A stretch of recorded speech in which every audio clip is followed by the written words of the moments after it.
എന്തെങ്കിലും ഒരു കാര്യം അച്ചീവ് ചെയ്യണം എന്നുണ്ടെങ്കിൽ അതിൽ പൂർണ്ണമായ ഫോക്കസ് വേണ്ടത് വളരെ ഇമ്പോർട്ടൻ്റ് ആണ് എന്നുള്ളത് നമുക്ക് പലർക്കും അറിയാം. പക്ഷേ ഇപ്പോഴത്തെ കാലത്ത് നമ്മളെ ഡിസ്ട്രാക്ട് ചെയ്യാനായിട്ട് ചുറ്റും ഒരുപാട് സാധനങ്ങളുള്ളപ്പോൾ ഒരു കാര്യത്തിൽ തന്നെ ഫോക്കസ്ഡായി ഇരിക്കുക എന്നുള്ളത് സത്യം പറഞ്ഞാൽ വലിയൊരു കഴിവ് തന്നെയായി മാറിയിട്ടുണ്ട്. ബിക്കോസ് നമുക്ക് ഒന്നിൽ ഫോക്കസ് ചെയ്തിരിക്കണമെങ്കിൽ അത് വളരെയധികം മൈൻഡ് കൺട്രോൾ വേണ്ട ഒരു കാര്യമായിട്ട് ഇപ്പം മാറിയിട്ടുണ്ട്. റീസെൻ്റ്ലി ഞാനൊരു കോമഡി റീല് കണ്ടതാണ്. അതായത് ഒരാൾ ആംബുലൻസ് വിളിക്കാൻ വേണ്ടിയിട്ട് പോക്കറ്റിൽ നിന്ന് ഫോൺ എടുക്കും, പെട്ടെന്ന് അറിയാണ്ട് റീൽസ് ഓണായിട്ട് പുള്ളി ഇതും കണ്ടിരിക്കുകയാണ്. അപ്പോൾ ഏതോ റീല് കണ്ടപ്പോൾ കോമഡിയാണ്. പുള്ളി പൊട്ടിച്ചിരിച്ചുകൊണ്ട് അടുത്തിരിക്കുന്ന സുഹൃത്തിനെ ഇത് കാണിക്കാനായിട്ട് അങ്ങോട്ട് തിരിഞ്ഞപ്പോഴാണ് കാണുന്നത് ആ സുഹൃത്ത് അവിടെ ബോധം പോയിരിക്കുകയാണ്. ആ സുഹൃത്തിന് വേണ്ടി ആംബുലൻസ് വിളിക്കാനാണ് ഇയാൾ ഫോൺ എടുത്തത്. പക്ഷേ റീൽസ് കണ്ടിട്ട് ഫോക്കസ്, അതായത് സിറ്റുവേഷൻ എന്താണെന്നുള്ള അതിൽ നിന്ന് ഇദ്ദേഹത്തിൻ്റെ ഫോക്കസ് പോയി. അത് കണ്ടിട്ട് ഞാൻ പെട്ടെന്ന് ചിരിച്ചുപോയി. അപ്പോൾ ഫോക്കസ് എന്ത് കാര്യത്തിലും വേണ്ടത് ഇമ്പോർട്ടൻ്റ് ആണ്. ഇതിനെക്കുറിച്ചുള്ള വളരെ ഇമ്പോർട്ടൻ്റായ ഒരു കഥ ഒരാൾ ഷെയർ ചെയ്യുകയുണ്ടായി. അതിനെക്കുറിച്ച് ഞാൻ പറയാം. അതിന് മുന്നേ my dear friend, welcome back to another beautiful episode of simply humble podcast, the one and only daily podcast in Malayalam. കൂടെയുള്ളത് നിങ്ങളുടെ സ്വന്തം ഹോസ്റ്റ് കാർത്തിക് കൃഷ്ണൻ ആണ് കേട്ടോ. എന്തായാലും പോഡ്കാസ്റ്റ് അപ്ലോഡ് ചെയ്യുന്ന കാര്യത്തിൽ ഇതുവരെ എൻ്റെ ഫോക്കസ് പോയിട്ടില്ല. അത് അടിപൊളിയായിട്ട് തന്നെ പോകുന്നുണ്ട്. അപ്പോൾ ഡെയിലി എപ്പിസോഡ്സ് നിങ്ങൾക്ക് ഇഷ്ടപ്പെടുന്നുണ്ടെങ്കിൽ തീർച്ചയായിട്ടും അഭിപ്രായങ്ങൾ എന്നെ അറിയിക്കുക. അതുപോലെ ഫ്രണ്ട്സിനോട് റെഫർ ചെയ്യുക, ഫ്രണ്ട്സിന് ഷെയർ ചെയ്ത് കൊടുക്കുക. എനിക്കത് ഒരുപാട് സന്തോഷമാണ് കേട്ടോ. അപ്പോൾ നിങ്ങളിന്ന് സന്തോഷിപ്പിക്കാനുള്ള പാട്ട് എൻ്റെ കയ്യിലുണ്ട്. അത് കേട്ടിട്ട് നമുക്ക് ബാക്കി കാര്യങ്ങളിലേക്ക് കടക്കാം. Over to the song. പട്ടുതൂവാലയും വാസന തൈലവും അവൾക്കു നൽകാനായി കരുതി പട്ടൊരു മാല വേണ്ട, അത്തറിൻ മണം വേണ്ട, നെഞ്ചിലെ ചൂട് മാത്രം മതിവൾക്ക്. കടവത്ത് തോണിയിറങ്ങാൻ, കരിവള കൈ പിടിക്കാൻ, അതു കണ്ടുലാവ് പോലും കൊതിച്ചോട്ടെ. കല്ലായി കടവത്തെ കാറ്റൊന്നും മിണ്ടില്ലേ, മണിമാരൻ വരുമെന്ന് ചൊല്ലില്ലേ. വരുമെന്നു പറഞ്ഞിട്ടും വരവൊന്നും കണ്ടില്ല, ഹൽവിലെ മൈന ഇന്നും ഉറങ്ങിയില്ല. യെസ്, ഒരു നിമിഷം കല്ലായി കടവത്തെത്തിപ്പോയി. എന്ത് അടിപൊളി പാട്ടാണല്ലേ. അതായത് നമ്മളുടെ പെരുമഴക്കാലം എന്ന് പറഞ്ഞ മൂവിയിൽ MJ ചന്ദ്രൻ മ്യൂസിക് ചെയ്തിട്ടുള്ള, PJ ചന്ദ്രൻ ആൻഡ് സുജാത മേനോനാണ് പാടിയിട്ടുള്ളത്. കൈതപ്രം സർ ലിറിക്സ് ചെയ്തിട്ടുള്ള മലയാളത്തിൻ്റെ, അതായത് മലയാള സംഗീതത്തിൻ്റെ ഒരു സൗന്ദര്യം നമ്മളെ കാണിച്ചു തരുന്ന ഒരു പാട്ട് തന്നെയാണ്. എൻ്റെ മലയാളത്തിൽ ഓൾ ടൈം ഫേവറേറ്റ് സോങ്സിൽ ഒരെണ്ണമാണ് ഈ ഒരു പാട്ട്. എനിവേയ്സ്, കമ്മിങ് ബാക്ക് ടു നമ്മളുടെ ഇന്നത്തെ നമ്മൾ ഫോക്കസ് ചെയ്യുന്ന ടോപ്പിക് ഫോക്കസ് തന്നെയാണ്. ആക്ച്വലി ഞാൻ കണ്ട ഒരു വീഡിയോയിൽ നമ്മളുടെ ഇന്ത്യയിലെ തന്നെ ഏറ്റവും വലിയ ക്രിക്കറ്റേഴ്സിൽ ഒരാളായിട്ടുള്ള മഹേന്ദ്ര സിംഗ് ധോണി ഒരു പ്രാവശ്യം ഷെയർ ചെയ്ത ഒരു സ്റ്റോറി ഉണ്ട്. അതായത് പുള്ളി പറഞ്ഞത്, നമ്മളിപ്പോൾ ഒരു കാർ ഓടിക്കുന്ന സമയത്ത് അതിലെ മ്യൂസിക് സിസ്റ്റം സത്യം പറഞ്ഞാൽ അത്ര വലിയ ഇമ്പോർട്ടൻസ് ഉള്ളൊരു കാര്യമല്ല. അതുപോലെ സീറ്റ്സ് ലെതർ വേണമോ വേണ്ടയോ എന്നുള്ള സാധനവും അതിലും വലിയ ഇമ്പോർട്ടൻസ് ഇല്ല.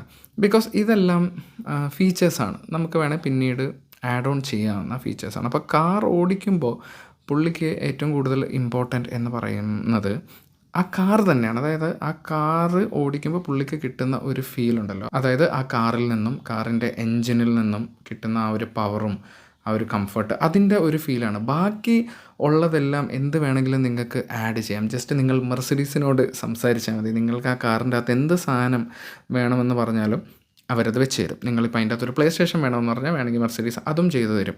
അപ്പോൾ ഇതെല്ലാം ഇതിനെ ചുറ്റിപ്പറ്റി പിന്നീട് വരുന്ന കാര്യങ്ങളാണ്. അപ്പോൾ നമ്മളവിടെ ഏറ്റവും ഇമ്പോർട്ടൻസ് കൊടുക്കേണ്ടത് ബാക്കിയൊന്നിനുമല്ല, ആ കാർ ഇൻ ഇറ്റ് സെൽഫ് അത് തന്നെയാണ്. ആ കാർ നമുക്ക് തരുന്ന ഫീലിനെയാണ് എന്ന് അദ്ദേഹം പറയുകയുണ്ടായി.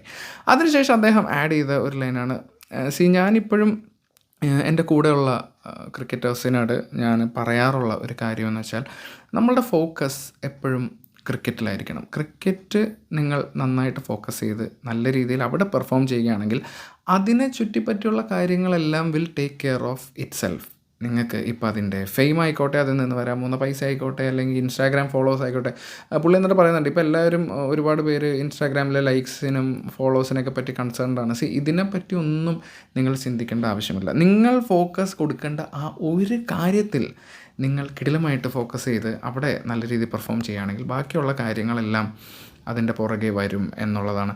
ഇതിൽ എനിക്കും പേഴ്സണൽ എക്സ്പീരിയൻസസ് ഇതുമായിട്ട് സംബന്ധിച്ചുണ്ടായിട്ടുണ്ട്. ഇപ്പം ആക്ടിങ്, ഇപ്പോൾ ഒരുപാട് പേർക്ക് സിനിമയിൽ കയറണം, ആക്ട് ചെയ്യണം എന്നൊക്കെ ആഗ്രഹിച്ചിരിക്കുന്ന ആൾക്കാരുണ്ടാകും. അപ്പോൾ ഇതിൽ ശ്രദ്ധിക്കേണ്ട ഒരു കാര്യം, ഇപ്പോൾ ഒരു ആക്ടർ ആവണമെന്ന് ആഗ്രഹിക്കുന്ന ആൾ, പുള്ളി നല്ല ഒരു സ്റ്റാർ ആയതിനു ശേഷം, അല്ലെങ്കിൽ സിനിമയിൽ അഭിനയിച്ചാൽ പുള്ളിക്ക് കിട്ടാൻ പോകുന്ന ഒരു ഫേമസ് ആയതിനു ശേഷം അദ്ദേഹം ചെയ്യാൻ പോകുന്ന കാര്യങ്ങളിലുമാണ് പുള്ളി ഫോക്കസ് ചെയ്തിരിക്കുന്നത്, ഫുൾ ടൈം അതും ചിന്തിച്ചാണ് ഇരിക്കുന്നതെങ്കിൽ ആക്ച്വലി പുള്ളിക്ക് ഒരു നല്ല ആക്ടർ ആവാൻ പറ്റുമോ? ഒരിക്കലുമില്ല. ആക്ടർ ആവണമെന്നുണ്ടെങ്കിൽ പുള്ളി ഏറ്റവും കൂടുതൽ ശ്രദ്ധയും ഫോക്കസും കൊടുക്കേണ്ട സ്ഥലമെന്ന് പറയുന്നത് ആക്ച്വൽ ആക്ടിങ് പാർട്ടിലാണ്. ആക്ടിങ് നല്ല രീതിയിൽ കിടിലമാക്കിയാലാണ് സ്വാഭാവികമായിട്ടും അദ്ദേഹത്തിന് നല്ല റോള് കിട്ടുക. ഓഫ് കോഴ്സ് അവസരങ്ങൾ കിട്ടണം, എന്നാലും നല്ല റോള് ഭാഗ്യവശാൽ കിട്ടി ആ ഒരു ഫെയിമിലേക്ക് എത്താൻ പറ്റിയ പിന്നീട് ബാക്കി ഉള്ള കാര്യങ്ങൾ തന്നെത്താനെ നടന്നോളും എന്നുള്ളതാണ്. അപ്പോൾ ആ ഒരു കാര്യത്തിൽ മാത്രം ഫോക്കസ് ചെയ്ത് പോയിട്ടുണ്ടെങ്കിൽ ബാക്കിയെല്ലാം അതിൻ്റേതായ രീതിയിൽ നടന്നോളും. ഞാൻ പറയുന്നത് ഇപ്പം ഒരിക്കലും വേറൊന്നും ചിന്തിക്കാൻ പാടില്ല എന്നല്ല. ഇപ്പോൾ ഒരു ആക്ടർ ആവണം എന്നുള്ളൊരാൾ ഫേമസ് ആവുന്നതിനെക്കുറിച്ച് ചിന്തിക്കുന്നത് തെറ്റൊന്നുമില്ല. പക്ഷേ നമ്മളുടെ ഫോക്കസ് മാറിപ്പോകുമ്പോഴാണ് പ്രശ്നമാകുന്നത്. ഇപ്പോൾ പലപ്പോഴും ഞാൻ ശ്രദ്ധിച്ചിട്ടുണ്ട്, ഞാനിപ്പോൾ ഈ പോഡ്കാസ്റ്റ് തന്നെ അല്ലെങ്കിൽ എന്തെങ്കിലും വീഡിയോ ഒക്കെ എഡിറ്റ് ചെയ്യാനിരിക്കുകയാണെന്നുണ്ടെങ്കിൽ ചിലപ്പോൾ എന്തെങ്കിലും കാര്യങ്ങൾ എനിക്ക് ഫോണിൽ നോക്കേണ്ടതായിട്ട് വരും.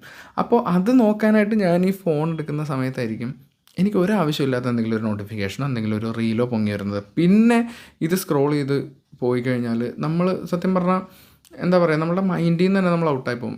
ഒരു 10-15 മിനിറ്റ് അങ്ങനെ പോകുന്നത് നമ്മളറിയില്ല. അത് കാരണം ഞാനിപ്പോൾ ശരിക്കും വരുത്താൻ തീരുമാനിച്ചൊരു മാറ്റം എന്താണെന്ന് വെച്ചാൽ, മാക്സിമം എന്തെങ്കിലും വർക്ക് എഡിറ്റിങ്ങോ അങ്ങനത്തെ എന്തെങ്കിലും ചെയ്തുകൊണ്ടിരിക്കുമ്പോൾ ഫോൺ എടുത്ത് വെക്കാതിരിക്കുക എന്നുള്ളതാണ്. ഇനി അത്യാവശ്യം നെറ്റിൽ എനിക്ക് എന്തെങ്കിലുമൊക്കെ സെർച്ച് ചെയ്യേണ്ടതാണെങ്കിൽ മാക്സിമം ഞാൻ ആ ലാപ്ടോപ്പിൻ്റെ തന്നെ ബ്രൗസറിൽ അത് ചെയ്ത് അങ്ങ് തീർക്കാനായിട്ട് ശ്രമിക്കും. ഇനി ഫോൺ എടുക്കേണ്ട തന്നെ ആവശ്യമാണെങ്കിൽ, ആർക്കെങ്കിലും മെസ്സേജ് അയക്കും, ആരെങ്കിലും വിളിച്ചെന്തെങ്കിലോ ചെയ്യേണ്ട കാര്യം ആണെന്നുണ്ടെങ്കിൽ ഞാൻ എപ്പോഴും ശ്രദ്ധിക്കും, ഞാനിപ്പോൾ ഇത് ചെയ്യാനാണ് കയറിയത് എന്ന് ഞാൻ എന്നെ തന്നെ ഓർമ്മപ്പെടുത്തിക്കൊണ്ടിരിക്കും, just to not to lose focus. അപ്പോൾ അങ്ങനെ ചെയ്തു കഴിഞ്ഞാൽ നല്ലതായിരിക്കും എന്നെനിക്ക് തോന്നുന്നു. അപ്പോൾ അത് നിങ്ങളായിട്ട് ഒന്ന് ഷെയർ ചെയ്യാമെന്ന് വെച്ചുകൊണ്ട് പറഞ്ഞതാണ്. അങ്ങനെ അത് പറഞ്ഞുകൊണ്ട് ആരുടെയും ഫോക്കസ് ലൂസാവാതിരിക്കട്ടെ എന്ന് ഓർമ്മിപ്പിച്ചുകൊണ്ട് ഇന്നത്തെ പോഡ്കാസ്റ്റ് അവസാന ഘട്ടത്തിലേക്ക് എത്തിയിരിക്കുകയാണ് സുഹൃത്തുക്കളെ.